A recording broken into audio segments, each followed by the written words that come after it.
दर्शकों नमो बुद्धा जय भीम। मैं हूं सदाशिव गज से और आप देख रहे हैं लाल बुद्धा टीवी का सीधा प्रसारण चैत्यभूमि दादर मुंबई से। जी हां, मुंबई एक ऐसा शहर है आर्थिक राजधानी कहलाई जाती है पूरे देश की। तो इस नगरी में बाबा साहब का आज 69वां जो महापरिनिर्वाण दिन है, इस दिन पर बाबा साहब को कोटि कोटि नमन करने के लिए पूरे दुनिया के लोग यहाँ पर आ चुके हैं। उसी तरह से बीआरएस के जो संस्थापक अध्यक्ष आदरणीय सुरेश जी माने साहब, उनके यहाँ पर कार्यकर्ता है। अभी हम दीक्षा चैत्यभूमि के पास में इधर उधर घूम रहे थे तो यहाँ पर हमको दिखे, तो उनकी मुलाकात हो गई। तो आइए सीधा उनसे बात करते हैं। साहब जी जय भीम। जय भीम। सर, लॉर्ड बुद्धा पर इस लाइव टेलीकास्ट में मैं आपका तहे दिल से स्वागत करता हूं और आपके कार्य की सराहना भी करता हूं जो आप पार्टी के माध्यम से समाज के हित में बाबा साहब के विचारों का कार्य करते हैं। तो सबसे पहले अभिवादन करते समय बाबा साहब को क्या कहेंगे आप? आज 6 दिसंबर के दिन पे पूरे देश में और देश के बाहर भी बाबा साहब को जितने मानने वाले लोग हैं, जो उनको अपना मुक्तिदाता मानते हैं, समझते हैं जी, जो उनके संघर्ष के कारवा के आगे बढ़ाने की कोशिश में लगे हैं, ऐसे सभी साथी आज 6 दिसंबर के दिन उनको अभिवादन करते हैं। जी जी, महापरिनिर्वाण दिन के मौके पर उनको अभिवादन करते हैं, वंदन करते हैं। जी जी जी जी। माने साहब, आज की देश की जो हालात है, हालात कुछ अच्छी नहीं है 2014 से लेकर अभी तक, तो इसका कारण क्या हो सकता है? हालात पहले भी अच्छे नहीं थे, 2014 के बाद भी अच्छे नहीं है, और अगर अम्बेडकरी समुदाय ऐसा ही रहा तो और भी बदतर हो जाएंगे, कोई फर्क नहीं पड़ेगा। इसलिए बाबा साहब को आदरांजलि देना मतलब सिर्फ ये चैत्य भूमि या दीक्षा भूमि पे जाकर बाबा साहब के स्टैचू के सामने मस्तक रखना, ये कोई सही अभिवादन नहीं है। सही अभिवादन वो होता है जो विचारों की लड़ाई में होता है, संघर्ष में होता है। और बाबा साहब ने तो विचारों की लड़ाई लड़ी है, संघर्ष किया है। तो ये संघर्ष हम जितना आगे बढ़ाएंगे उतना हालात अच्छे हो जाएंगे। और अगर हम संघर्ष को कमजोर करेंगे तो फिर हालात और खराब होंगे, इसमें कोई दो राय नहीं है। जी जी जी। माने साहब, अभी अम्बेडकरी जन समुदाय की आपने बात निकाली है। आज की तारीख में महाराष्ट्र के अंदर 52 से भी ज्यादा गुट है अलग अलग, और हर गुट दावा करता है कि हम बाबा साहब का सपना पूरा करेंगे। तो आखिर में सपना पूरा होने जा रहा है क्या? ऐसा है ना कि अलग अलग संगठन बनना जी, इसको बुरा नहीं मानना चाहिए। अच्छा जी जी। हम लोग क्या करते हैं कि हमारे 10 संगठन हो गए, 20 संगठन हो गए, तो हमारी परेशानी हो गई। अब मेरा सीधा सवाल है, पहले एक रिपब्लिकन पार्टी थी, तब आपने क्या किया?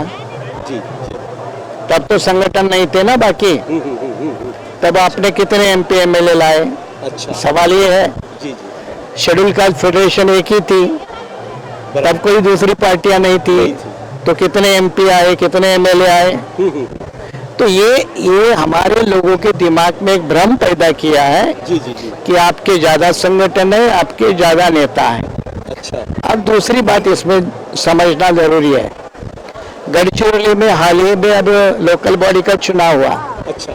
वहाँ BSP, BRSP, वंचित, आधा समाज पार्टी सारों ने मिलकर चुनाव लड़ा। अच्छा। नागपुर के एक ग्रामीण इलाके में भी वही प्रयोग हुआ। तो कितने संगठन होने के बावजूद भी हम एक बैठ सकते हैं ना। महाराष्ट्र में देखिए, BJP, अजित पवार, एकनाथ शिंदे, इनका क्या रिश्ता है? क्या रिश्ता है? लेकिन वो एक बैठ रहे हैं ना। ये जो राजनीतिक अकल है, समझ है, ये अम्बेडकरी ना नेता में है ना जनता में है। अच्छा। और इसीलिए दोनों भी जिम्मेदार है, जितना नेता जवाबदार है उतनी जनता भी जिम्मेदार है। माने साहब, आप संविधान के बहुत गाढ़े अभ्यासक है, बराबर है, और संविधान का अमृत महोत्सव वर्ष चल रहा है। 75 साल हो चुके हैं। 75 साल में ऐसी कई बात निकली नहीं, लेकिन आज वो निकल रही है कि बाबा साहब ने संविधान लिखा ही नहीं। इस बारे में, इस घटना को आप किस तरह से देखते हैं आप? नहीं, ये बात कोई आज की नहीं है। अच्छा। जब से संविधान लागू हुआ, शुरू हुआ, तब से संघ परिवार द्वारा ये बात शुरू की गई। आरएसएस और बीजेपी में उसमें बड़ा हाथ रहा। 1949 में उन्होंने संविधान को भी नकार दिया, नेशनल फ्लैग को नकार दिया। तो ये परंपरा कोई नई नहीं है। फिर बाद में सोच समझकर हमला 96-97 में अरुण शौरी ने बड़े लेवल पे किया था कि बाबा साहब ने संविधान नहीं लिखा। अब उसको कितने साल हो गए? लगभग 28 साल हो गए। क्या बिगड़ा बाबा साहब का? आज कुछ फिर पागल लोग चिल्ला रहे कि BN राव ने लिखा, बाबा साहब ने नहीं रखा। तो उससे कोई फर्क नहीं पड़ता। दुनिया में यह स्थापित हो चुका है कि भारत के संविधान के निर्माता बाबा साहब है। अमेरिका ने, कोलंबिया ने जो डॉक्टरेट दी बाबा साहब को, उसमें वो संविधान लिखने का उल्लेख है कि chief architect of the Indian constitution, ऐसा उल्लेख है। तो जब दुनिया ने एक्सेप्ट किया है तो दो चार बंदर इधर से उधर उथल कुथल करे या चिल्लम चिल्ली करे, तो इन बंदरों से बाबा साहब को कोई फर्क नहीं पड़ता है। ये बीच में ही BL राव नाम कैसा है? BL राव, वही मैंने कहा ना कि बीजेपी RSS एक नया नया एक्सपेरिमेंट हमेशा करती है। उन्होंने कुछ दिन पहले और कुछ लोगों के नाम चलाए, नहीं चल पाए। हालांकि BL राव ये संविधान सभा का सदस्य ही नहीं है। ये सदस्य ही नहीं था। और जो BL राव का नाम उछाल रहे हैं, हालांकि वो स्कॉलर थे, लेकिन अंग्रेजी हुकूमत में वो ICS अधिकारी भी रहे। होशियार आदमी थे, लेकिन उनकी कई सूचना इनको सभी संविधान सभा ने एक्सेप्ट नहीं किया। जो संविधान को अच्छी तरह से समझता है, जिसकी पढ़ाई है, वो समझ जाएगा कि BN राव की कई सिफारिशें संविधान सभा ने रिजेक्ट की है। तो इसलिए ये जो संघ परिवार से जुड़े हुए लोग हैं, ये इन्होंने नया शिगुफा खड़ा किया है। लेकिन मैंने फिर वही कहा कि ऐसे चिल्लम चिल्ली से कुछ नहीं होगा। बाबा साहब अम्बेडकर ये आर्किटेक्ट है, ये सेटल हुई फैक्ट है। सेटल हुई देश और दुनिया ने मानी है। तो बाकी कुछ लोगों से चिल्लाने से कुछ नहीं होगा।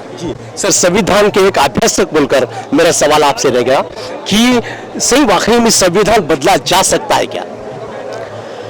अब मुझे बताओ, संविधान नहीं चाहिए करके जो लोग सत्ता में आए हैं, वो संविधान के ऊपर माथा टेक के पार्लियामेंट के अंदर जा रहे हैं। तो जब संविधान हटाकर वो जो चाहते थे, तो संविधान को रखकर उनको जब हासिल हुआ है, तो वो संविधान को क्यों हटाएंगे? जो संविधान को हटाकर चाहते थे, वो उनको आज मिल गया, पावर मिल गई। हिंदू राष्ट्र की बात देश के कोने कोने में कर रहे हैं। तो उनको लगता है कि अब संविधान कोई हमारे रास्ते में रोड़ा नहीं है। रोड़ा अगर कोई है तो अम्बेडकरी समुदाय है। तो उनके नेताओं को गुलाम बनाओ, वो जनता को गुलाम बना लो। उनको वो लाडली बहना के नाम पे 150-1,500 के टुकड़े उनके मुंह पे फेंक दो। ये महारत जो बीजेपी संघ परिवार ने हासिल की है, तो उनके रास्ते में ना अभी संविधान है ना अम्बेडकरी आंदोलन है। तो इसलिए मुझे नहीं लगता कि वो संविधान हटाने की गलती करेंगे। संविधान रहेगा, लेकिन संविधान का कारोबार नहीं रहेगा। माने साहब, जो महाबोधि महाविहार का जो मसला है, ये कई सालों से ये आंदोलन चलते ही आ रहा है। कई सारे उपासक है, कई सारे बौद्ध भिक्षु है। ये BT एक्ट जो है, इस एक्ट के बारे में क्या कहेंगे? या बोध गया बौद्धों के कब्जे में देना चाहिए, ऐसे लोगों की मांग है।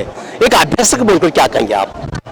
नहीं, इसको लेकर पिछले महीने में मुंबई में सभी पार्टियों ने मिलकर, हम लोग भी उसमें शामिल थे, एक बड़ा आंदोलन आजाद मैदान में किया। और इसी कड़ी का दूसरा जो आंदोलन है, वो शायद फरवरी महीने में बोध गया में ही बड़ा सम्मेलन देशव्यापी होगा। ये जो मुद्दा है, वो आजाद पूर्व का है, आजादी के पूर्व का है, जिसके लिए लंबी एक लड़ाई, अनागारिक धम्मपाल जो श्रीलंका से आए, जिन्होंने महाबोधि सोसाइटी का निर्माण किया, जिन्होंने बौद्ध गया को बौद्धों के हाथ में सौंपना चाहिए पहली बार डिमांड की, और उसको लेकर एक बड़ा भारी आंदोलन हुआ। उस आंदोलन के कारण 1940 में एक कमेटी बनी थी, जिस कमेटी में राहुल संस्कृत्यायन जी थे। हालांकि राहुल संस्कृत्यायन तब राहुल संस्कृत्यायन नहीं थे, वो दामोदर पांडे थे। अच्छा, क्योंकि तब तो वो बुद्धिस्ट नहीं बने थे। उनके साथ एक जाने माने इतिहासकार है काशी प्रसाद जायसवाल, वो एक दूसरे सदस्य उस कमेटी में थे। और उस कमेटी ने फिर हिंदू और बौद्ध ये दोनों की कमेटी बनाई। लेकिन उसके बाद में वहाँ जो कुछ हिंदू कर्मकांड चलते हैं जो बौद्ध धम्म और विचारधारा के बिल्कुल खिलाफ है, और बौद्ध गया ये ऐतिहासिक बौद्ध लोगों की विरासत है, बराबर, सही बात। जिसको 2002 में यूनेस्को ने भी वर्ल्ड हेरिटेज मतलब एक जागतिक संस्था का दर्जा दिया है। तो इसलिए दुनिया के बौद्धों के आस्था का भी मामला है, और जहाँ भगवान बुद्ध को ज्ञान प्राप्ति हुई वो जगह आज बौद्धों के हाथ में नहीं होना, ये एक गलत तरीका है। और इसके लिए हम सारे लोग या कई सारे लोग इसका समर्थन करते हैं। इसको लेकर एक बार लोकसभा में बहस हो चुकी है। अच्छा, जब रामविलास पासवान तब मंत्री थे, और पासवान एक ही आदमी है जिन्होंने पार्लियामेंट के अंदर ये खुलकर कहा कि वो बौद्धों की धरोहर है और उसका अधिकार बौद्धों को मिलना चाहिए। लेकिन उसके बाद कोई भी अम्बेडकरी आंदोलन का एक भी मेंबर ऑफ पार्लियामेंट उस अवकाश का नहीं हुआ। आज भी जो मंत्री संतरी बन के बैठे हैं वो आजकल इधर उधर घूमते रहते हैं, महाराष्ट्र में भी घूमते रहते हैं, लेकिन उनमें वो ना औकात है ना तमन्ना है। लेकिन ये कानूनी लड़ाई भी अब सुप्रीम कोर्ट में पहुंची है। बनते सुरई सुसाई जो नागपुर के हैं, जिन्होंने बौद्ध गया को लेकर एक बड़ा आंदोलन किया है, तो उनके माध्यम से 2012 की एक रिट पिटिशन सुप्रीम कोर्ट के सामने है, तो कोर्ट के सामने भी है।